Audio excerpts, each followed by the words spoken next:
All right, got my +2 robes of discernment ready to go.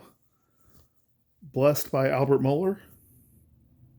Okay, well, I don't know. I just the only theologian that came to mind when I first said by Gary Habermas. Blessed by Gary Habermas. Um, Several things, preliminary statements about the book of Revelation before we get into the first few verses of the first chapter. It's a dense text, to say the least.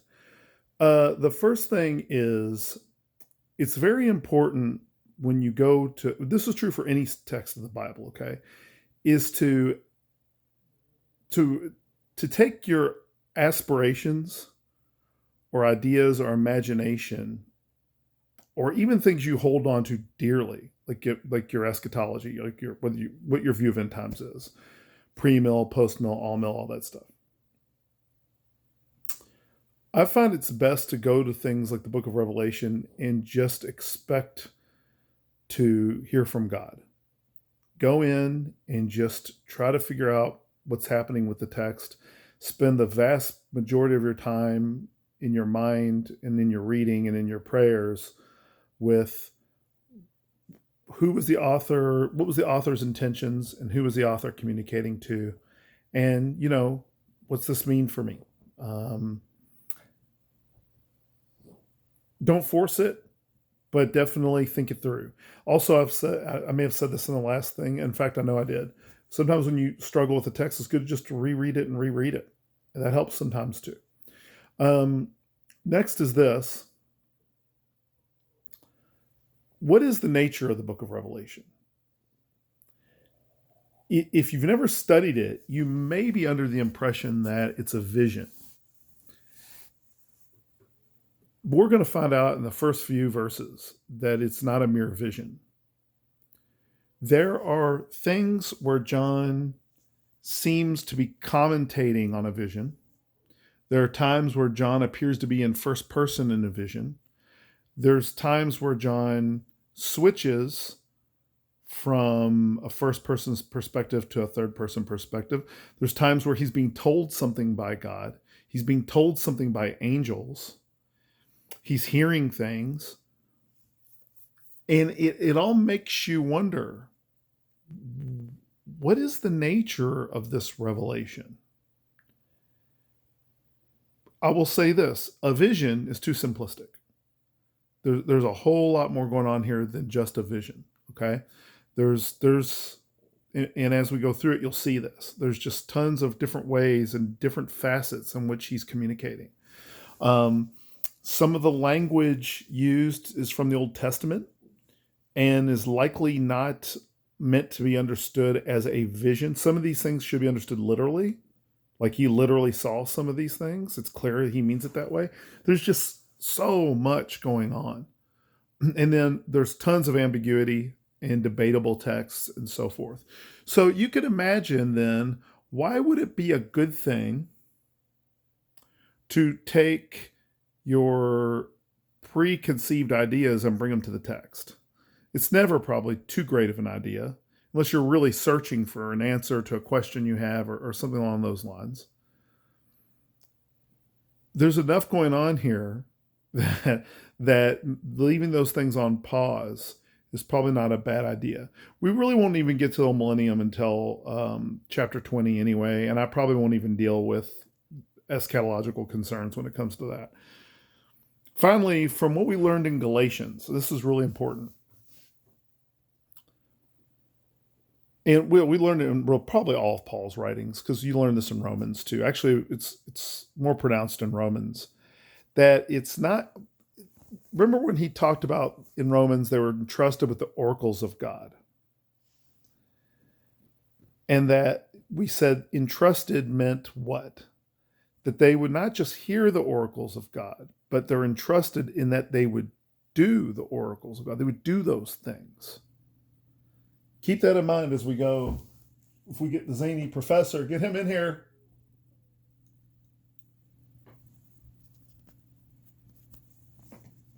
All right.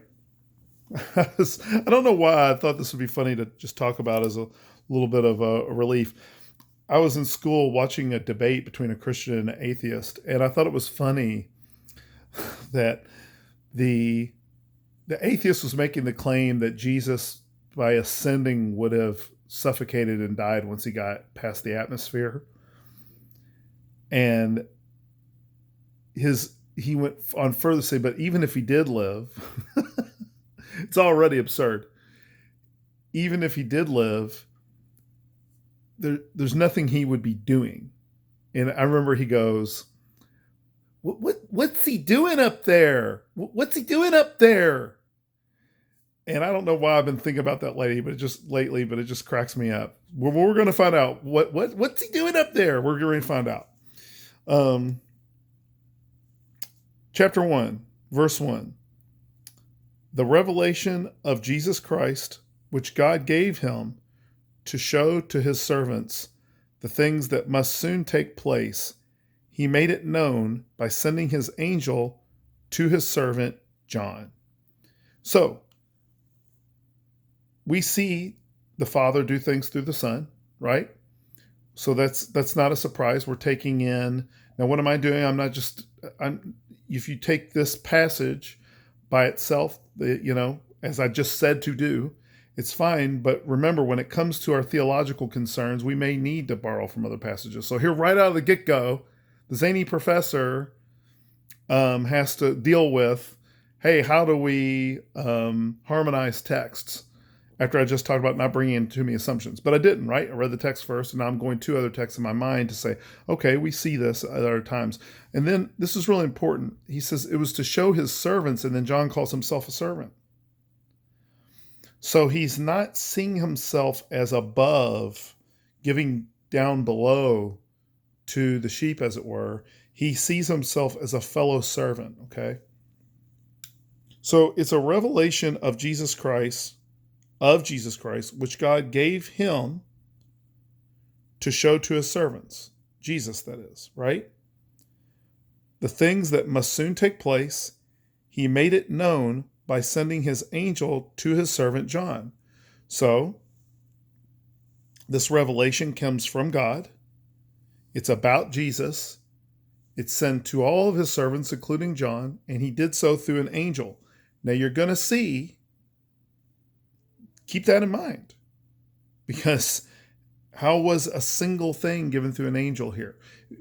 It's almost as if it's best for us to think of it as a revelation, because that's what it is, of course, but to think of it just in that way, because what does an angel do? Does an angel give him words? Does he see an angel in a vision and in a dream? And then he goes on here. Who bore witness to the word of God and to the testimony of Jesus Christ, even to all that he saw. Blessed is the one who reads aloud the words of this prophecy, and blessed are those who hear and who keep what is written in it, for the time is near. So you have this idea that there's a vision. So he's not just going to give you visualization. He's going to give you things to hear. That's not a vision, right? That's not what we understand in a vision. So I want to spend, you will hear me periodically cover this issue. Not all the time, but we're going to bring it up every once in a while. It's really important that we do that so that we can just try to understand what John's doing here to the best of our abilities. Now, you may already be thinking that I'm taking some kind of scalpel to this and trying to pick it apart. I'm not. That's not what I'm doing. Of course, that's not what I'm doing. I fully believe that this is ought to be canon, and we ought to try to understand it to the best of our abilities, and that's what I'm doing, trying to understand it to the best of my ability. I could go over this for a really long time and still, maybe it will still be here and mine a lot out of this, but I want to mine one more thing. The revelation of Jesus Christ, which God gave him to show to his servants the things that must soon take place. And then it says, for the time is near, at the end of verse 3. It was always the goal of the mindset of the believer to see that Jesus' return could be any time. It should be our goal it should be our goal to understand that the kingdom of heaven is at hand, as Jesus put it. Okay? So it should also be our goal even though it's been 2,000 years, to not see things in linear human time, but to see things as the hope of any time. The hope of any time. It is a hope. It should be a deep desire. And I'll leave with one point of application. When things get bad, put into practice, it's not easy to do, put into practice that the condition you would want to change the most, number one, is that Jesus' return is soon. I think that's the right attitude to have when we're up against the wall trying to do our best as we can as servants of Christ.